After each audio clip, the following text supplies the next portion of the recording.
Welcome to New Stripe City, a YouTube channel for diehard Bengals fans. I am your host, Ace Boogie, and today I'm here with your Prime NFL Draft 2020 offensive guard rankings. That's right, we're back with Prime. If you're not familiar with what Prime is, be sure to subscribe so that you will know and be attuned to what the Bengals look for in certain prospects. That's what Prime is.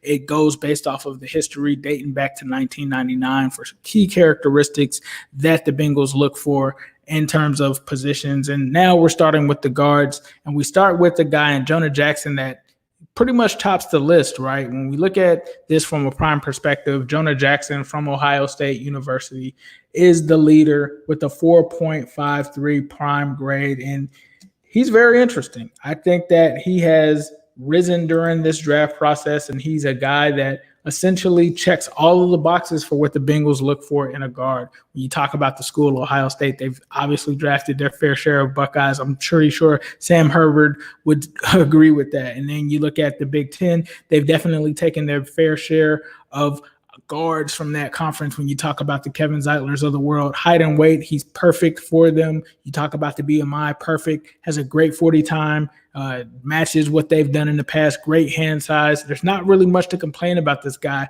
The low points really are just the arm length, and we'd like to see more consistency. It's not bad, but we'd like to see more consistency, or the Bengals would like to see more consistency from him on that standpoint. The NFL draft grade is okay for him. It's not elite. It could be elite. That would be something that would stick out to them, but it's good enough for them to at least get it. And then you look at the need for the team.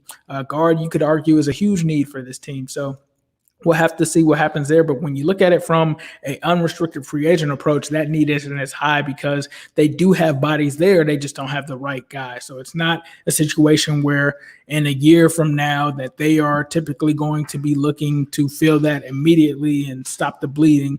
They actually have some guys there to at least throw at the position for now. So Jonah Jackson starts it off. Unfortunately, my guy Netane Muti, I'm probably butchering his name, but unfortunately the conference doesn't bode well for him, as well as the BMI. Those are some things that stick out. And then you look at the age as well, also has the injury. The scheme isn't a great fit. So those are things, unfortunately, that would go against him. So that's the reasoning for the 3.71 grade. If it were up to me, I would probably say I would definitely rank Muti as higher as the highest guy here. I would definitely take him, but those are some possibilities that the Bengals could view him in the negative light. Now, they did interview him at the combine, so it could be to see how things were doing with his injury. As you know, he has been injured, and he was a guy that was compared to Quentin Nelson. So that has to be boding well for him, but doesn't seem to stack up there. And then we move to the third round, and then we get with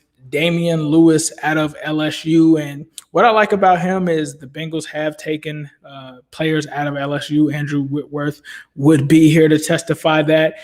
We have taken guards out of the SEC, obviously with Andrew Whitworth. You look at his height, it's good, but his weight isn't really where they like it, and his BMI really isn't where they like it at all. But he does have a decent age. He has great arm length. He has great arm size or hand size. So those are things that stick out. And in the scheme, he definitely will be a scheme fit. So those are all things that are there. He has somewhat decent consistency. So these are all factors, I think, that go into what the Bengals look for. So Damien Lewis could be a guy in the third round if they're trying to build up that offensive line like they desperately need to. He could be a guy that they could go to or possibly trade back from the second round pick to acquire a pick to pick up a guy like that. Then you move into some of these other guys, such as a Logan Stenberg from Kentucky. He comes in at a 4.20, and they really love his size. His BMI really stands out. His school even stands out. The Bengals have drafted players out of the University of Kentucky. Obviously, he's in the SEC conference, so that bodes well for him. One thing that is not working in his favor is the scheme, however. So in recent years or throughout the history that we can see so far, we can only go so far back in terms of schemes and systems. But when you look back at it, he is not a great scheme fit. So that's one aspect of it. But that pretty much rounds out our prime tackles. So as you can see here, we've got them all listed here, or not tackles, I'm sorry, guards. but there aren't many of them. So I don't know if they're going to try to convert some centers to guards. We'll have to see. But as usual, let me know in the comments who you guys would want at the guard position. I think that this is a thin group and should be taken quickly if the Bengals can. So I would love to see it. Willie Anderson said that he would love to see them take a guard early. Based off of this list, I'd love to see it too. But I'd love to know what you guys think in the comments. And as usual, I'll leave you with a who day all day, every day, and especially on Sunday.